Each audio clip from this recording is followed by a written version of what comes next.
Titinda ng roses doon. Yan o, yan. Okay. YouTube. Okay. Yan. Kumikita sila.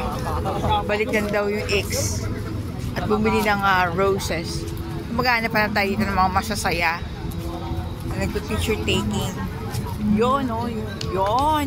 Yung mga tipong kala mo, nandun ka sa nasa Paris ka.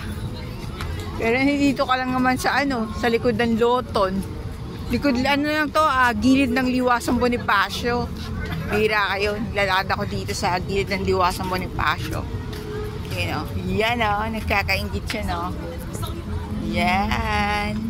Hanap-hanap pa tayo ng mga nagpo-posing.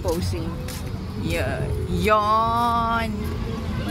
Pero pansin ko, maraming mga lovers din,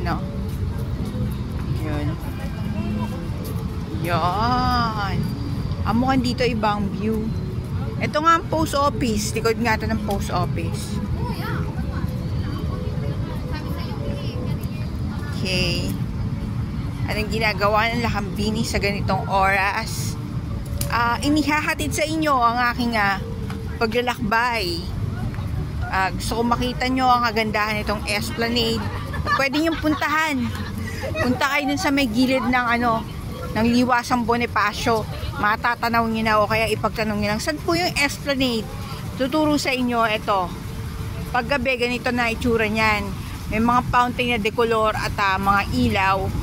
At may mga estatwang maliliit. Yan. Ayun, Okay.